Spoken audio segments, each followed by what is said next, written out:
أعوذ بالله من الشيطان الرجيم. بسم الله الرحمن الرحيم.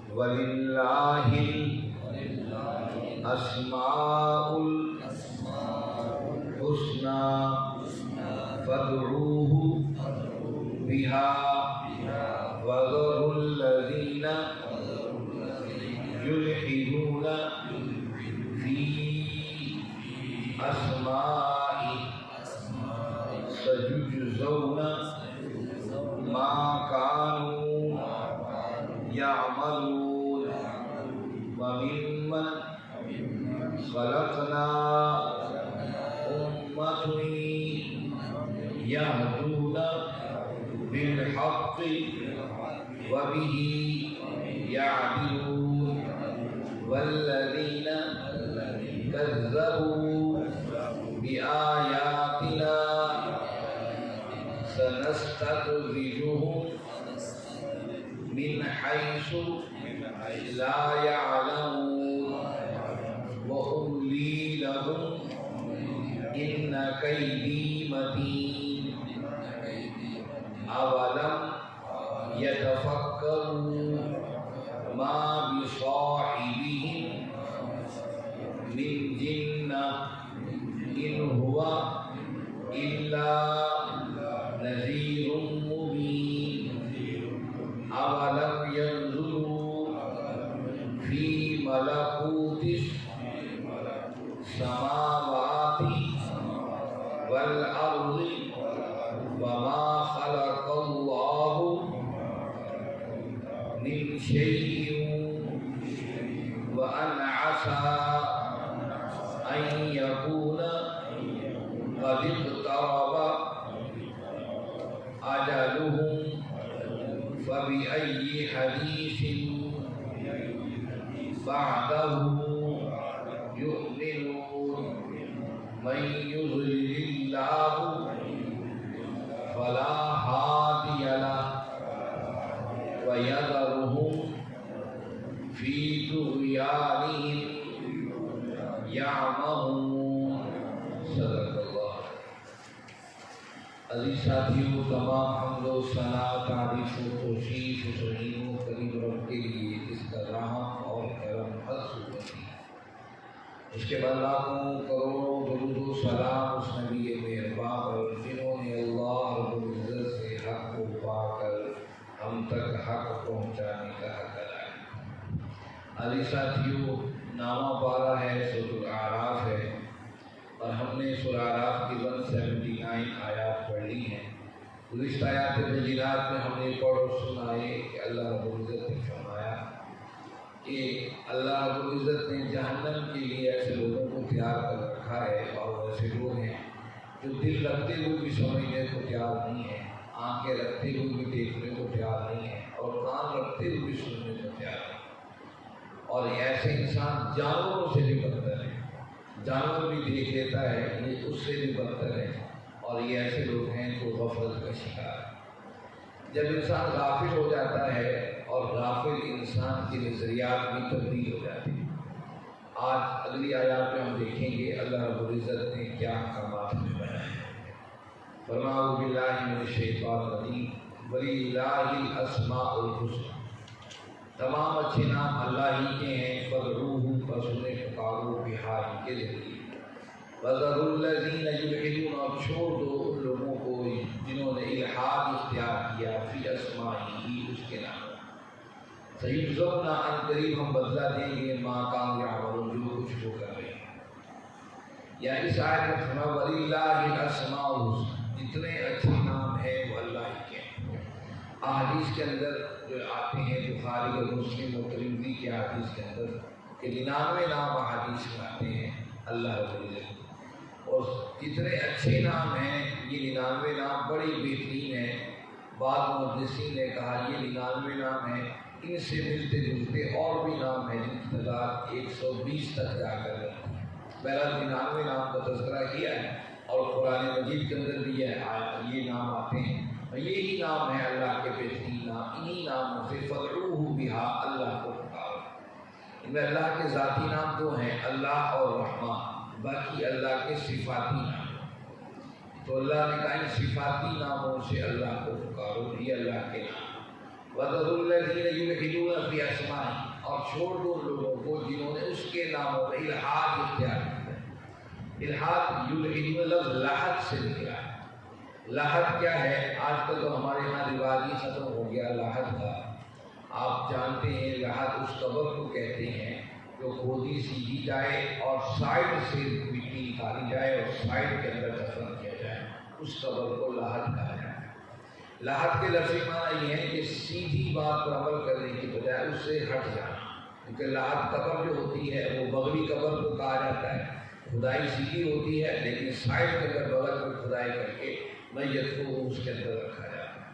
تو لحد کا مطلب یہ ہے کہ سیدھے جانے کے بجائے سائڈ پر ہو جانا۔ لفظ چھوڑ دو لوگوں کو جنہوں نے اس کے ناموں کے ساتھ الحاد اختیار کیا۔ اس کے دو معنی ہیں۔ ایک معنی یہ ہے اس کی جو نام کی جو صفات ہیں وہ غیروں پر ہم نے منطبق کر لیے۔ رزاق اللہ کا نام ہے، اللہ کی ذات ہے، اور ہم کہیں کوئی اور بھی رزاق ہے۔ اسی طریقے سے عزت دینے والا اللہ ہے اور ہم کہیں نہیں اللہ کے علاوہ کوئی اور شخص بھی عزت دے سکتا ہے۔ یہ چیزیں ہیں جو اللہ کے ناموں کو اس سے ہٹ کر کسی اور کے لیے استعمال کرنا ہے۔ اس کو قرآن الحاد کہا ہے کہ یہ صحیح راستے سے ہٹنا۔ اس کے ایک اور معنی بھی ہے جو ہمارے معاشروں میں بکثرت موجود ہے، ہمیں اس کا شعور نہیں۔ مثال کے طور پر کسی کا نام عبدالغفور ہے، ہم کہتے ہیں غفور۔ کسی کا نام عبد الجبار ہے، ہم کہتے ہیں جبار۔ کسی کا نام عبد الرؤوف ہے، ہم کہتے ہیں رؤوف۔ دیکھیے اللہ کے ناموں کے ساتھ ہم عبد کا لفظ نکل لگاتے ہیں۔ عبد الغفور، عبد الماجد، عبد الرؤوف، عبد الستار۔ عبد کا مطلب ہے بندہ، ستار کا بندہ، غفار کا بندہ، خالق کا بندہ۔ اب مجھے بتائیے جس کو ہم غفور کہہ رہے ہیں وہ غفور تو وہ نہیں، غفور تو اللہ کی ذات، اس کا نام تو عبد الغفور ہے۔ ہم کسی غفار پکار رہے ہیں، غفار تو اس کا نام نہیں، غفار تو اللہ کا نام، وہ تو عبد الغفار ہے، غفار کا بندہ۔ ہم کسی کو رؤوف پکار رہے ہیں، جبکہ رؤوف تو اللہ کی ذات ہے، تو عبد الرؤوف ہے، رؤوف کا بندہ ہے۔ ہم اس کا خیال نہیں کرتے، اس کا احساس نہیں کرتے۔ اسے یاد رکھیے اللہ کے ناموں کے ساتھ ان کے نام ہیں، جیسے عبد کا لفظ لگا ہوا ہے، عبد الغفور، عبد الماجد، عبد الرؤوف، ٹھیک ہے؟ اس لیے عبد کا لفظ لازمی استعمال کیجیے۔ ہمارے معاشرے میں نک نیم بولنے کا بڑا انداز ہے، چھوٹے سے چھوٹا نام کر دیا جائے۔ خدا اللہ کے ناموں کے ساتھ ایسا مت کیجیے، یہ اللہ کی صفات ہیں، انہیں اللہ کے ساتھ جڑے رہنے دیجیے۔ جو ان ناموں کے ساتھ ان نام رکھے ہوئے ہیں وہ عبد کے ساتھ ہیں، عبد اس کے بندے۔ اس لیے عبد الستار، عبد الغفار، عبد الغفور یہ لفظ پورا استعمال کیجیے۔ آدھا لفظ استعمال کرنا بھی الحاد میں شمار ہے، گویا کہ ہم سیدھا رخ جانے کی بجائے ہٹ گئے۔ غفار اللہ کا نام ہے، ہم اس کو غفار پکار رہے ہیں۔ اسے یاد رکھیے اپنی زندگی میں عبد کا لفظ ضرور ناموں کے ساتھ استعمال کیجیے۔ وَسَيُجْزَوْنَ مَا كَانُوا يَعْمَلُونَ، ان قریب ہم انہیں بدلہ دیں گے جو ایسا کر رہے ہیں۔ بعض دفعہ یہ خیال نہیں ہوتا غفار تو اللہ کا نام، ہمارے ذہن میں تو اللہ ہی غفار ہے، ہم اس کو پکار رہے ہیں غفار میاں، ایسا نہیں ہے۔ اسے عبد کا لفظ استعمال کیجیے، یہی سب سے بہترین بات ہے۔ وَمِمَّنْ خَلَقْنَا، اور جو خلقنا ہم نے پیدا کیا ہے امت گروہوں کو، یہدون بالحق، ان میں سے بعض ایسے ہیں جو حق کی طرف رہنمائی کرتے ہیں، اور بِهِ یعدلون، اور انصاف کرتے ہیں۔ اس آیت میں اللہ رب العزت نے بتایا کہ سارے جو انسان جو ہم نے بنائے سارے ظالم اور جابر نہیں۔ بنی اسرائیل میں بھی ایسے لوگ تھے اور اس امت کے اندر بھی ایسے۔ ایک حدیث میں آتا ہے آقا کریم صلی اللہ علیہ وسلم نے صحابہ کو جمع کر کے اس آیت کو پڑھ کر سنایا، فرمایا اس آیت سے مراد میری امت ہے کہ اس میں ایک ایسا گروہ موجود ہے جو ہمیشہ حق کی طرف لوگوں کی رہنمائی کرتا رہے گا اور عدل و انصاف کرتا رہے گا۔ ہمارے دین کے اندر اب آ کر یہ 300-400 سال سے کچھ بگاڑ پیدا ہوا ہے۔ اس سے پہلے چاہے مغلوں کی ریاست تھی، یہاں پر سلطنت عثمانیہ موجود تھی، اس سے پہلے بنو عباس یا بنو امیہ جیسے کیسے ظالم لوگ تھے. جس طرح میں نے آپ کے سامنے ذکر کیا ابو جعفر منصور نے امام مالک رحمۃ اللہ علیہ کے بھی ہاتھوں کو توڑ دیا, امام حنیفہ رحمۃ اللہ علیہ کو بھی زہر دیا, کیسے ظالم تھے. لیکن اس کے باوجود یہ لوگ شریعت کے پابند تھے. آپ دیکھیے بنو امیہ کے اندر یزید جیسا ظالم حکمران آپ سب جانتے ہیں اتنا بڑا اس کے دامن پہ داغ ہے. لیکن یہ بات آپ کو تاریخ کے اوراق بتائیں گے, ان حالات کے باوجود یزید خود امامت بھی کرواتا تھا, خود مصلی پر خطبہ بھی جو ہے جمعے کا خود پڑھتا تھا, اور اپنے معاشروں کے اندر اپنی عدالتوں کے نظام کو بھی درست رکھنے کی پوری کوشش کرتا تھا. ہمیشہ سے یہ تو آ کر بگاڑ پیدا ہوا انگریزوں کے آنے کے بعد, جب آپ اور ہم ایسے بکھرے کہ ہم اسلام کے بھی باغی ہو گئے. نہیں تو ہماری عدالتوں میں ہمارے معاشروں میں چیز موجود تھی, لوگ کہتے تھے انصاف چاہیے تو مسلمانوں کی عدالتوں میں جاؤ, وہاں تمہیں انصاف ملے گا. ظالم حکمرانوں کے باوجود عدالتوں میں انصاف ہوتا تھا اور ایسا سلسلہ موجود تھا. لیکن اب عدالتوں میں تو انصاف کے تقاضے ختم ہو گئے, لیکن معاشروں کے اندر آج بھی انصاف موجود ہے. بعض پنچایت کی شکل کے اندر جب دوسرے دیکھیں گے کہ انسان غلطی کر بیٹھتا ہے, وہ تلاش کرتا ہے کہ اللہ اور اس کے رسول کے احکامات مجھے مل جائیں کہ میں اس گناہ سے, اس غلطی سے کیسے بچ سکتا ہوں. یہی وہ شعور ہے. اس کے بارے میں اللہ رب العزت فرمایا کہ وَمِمَّا خَلَقْنَا أُمَّةً يَهْدُونَ, کہ ہم نے اپنے جتنی بھی مخلوق انسانوں کی پیدا کی ہیں اس میں بعض لوگ ایسے ہیں جو حق اور سچ کی طرف رہنمائی کرتے ہیں, اور بھی یعدلون, اور انصاف کے تقاضوں کو نبھاتے ہیں. والذین کذبوا, اور جو وہ لوگ جو کذبوا جھٹلاتے ہیں بآیاتنا, ہماری آیات کو, سنستدرجہم, عنقریب ہم انہیں درجہ بدرجہ سزا دیں گے, من حیث, اس پر لا یعلمون, جو وہ جانتے نہیں. اب اس میں آیت بتایا, اس میں بتایا جو ہماری آیت سے انکار کرتے ہیں ہم جا کر فوراً کو پکڑ نہیں لیتے. سنستدرجہم, بتدریج ہم انہیں اسی کی طرف سزا کی طرف دے کر جا رہے ہیں. ایک شخص زنا کرتا ہے, چوری کرتا ہے, ڈاکہ لگاتا ہے, وہ سمجھتا ہے کہ لو جی میرے تو کوئی نقصان نہیں ہو رہا ہے, میرے تو سارے سسٹم چل رہے ہیں, اگر میری غلطی اللہ کے پاس ہوتی تو میرا نقصان ہو جاتا.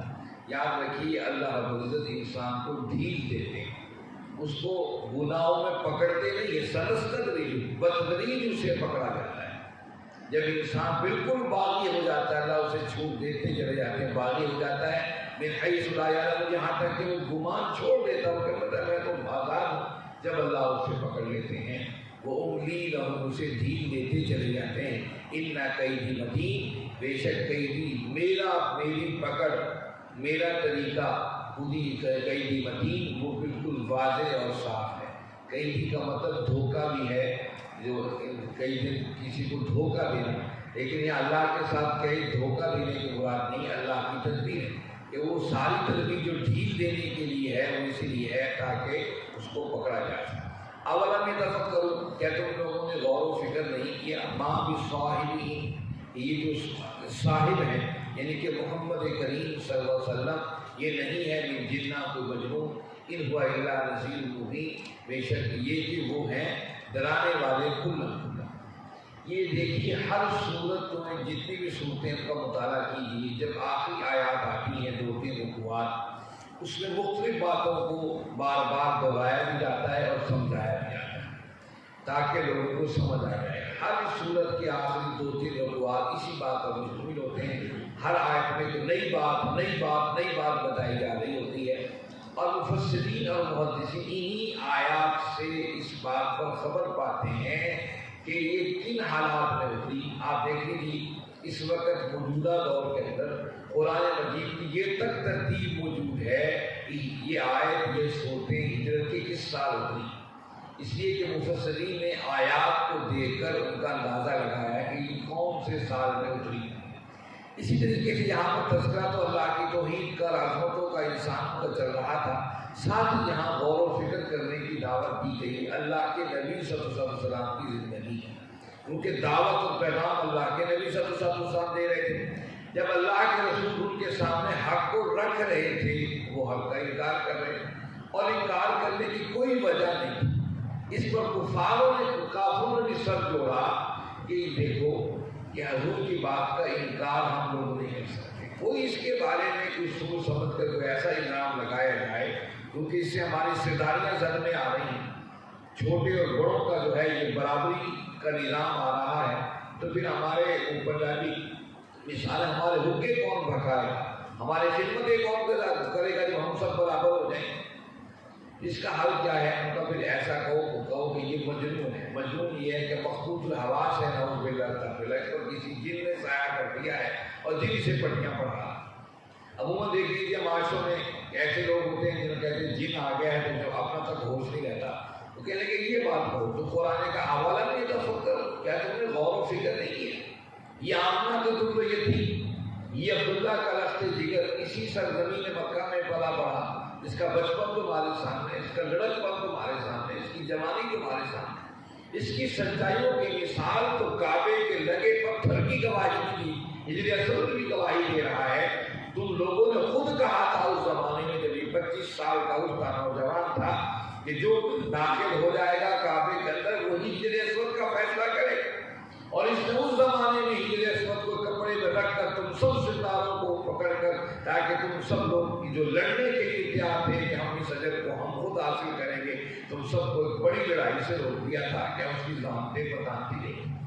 لیکن جب اس نے صفا کی پہاڑی پر کھڑے ہو کر تمہیں پکارا کہ دیکھو میں بلند جگہ پر کھڑا ہوں اور تم نیچے کھڑے ہو، جہاں پر میں کھڑا ہوں وہاں سے پیچھے سے آنے والے لشکروں کو بھی دیکھ رہا ہوں، میں تمہیں خبر دے رہا ہوں آنے والے حالات کی کہ تم سب نے اپنے رب کے پاس حاضر ہونا ہے، اور رب نے تم سے انفرادی طور پر پوچھنا ہے، اور تم لوگوں اس دن سے اس کو انکاری کر دی، اور اس کو سمجھ لیا کہ جنہ اس کو تو جن آ گیا۔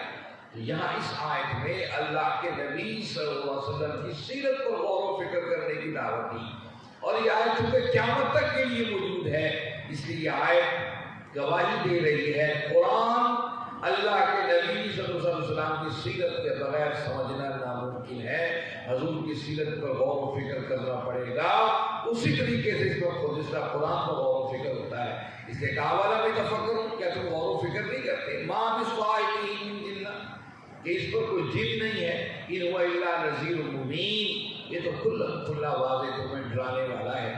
اولم ينظروا فی الملکوت السماوات والارض وما خلق اللہ من شیء، کیا تم دیکھتے نہیں ہو یہ بادشاہ آسمانوں اور زمینوں، وما خلق اللہ، جو کچھ اللہ نے پیدا کیا من شیء، کچھ بھی، وان عسى، اور یہ کہ ہو سکتا ہے یکون قد اقترب اجلهم، ان کا اجل کا وقت قریب آ گیا ہو، فبأي حدیث بعد یؤمنون، کیا کوئی اور بھی بات رہتی ہے تمہارے ایمان لے کر آنے کی؟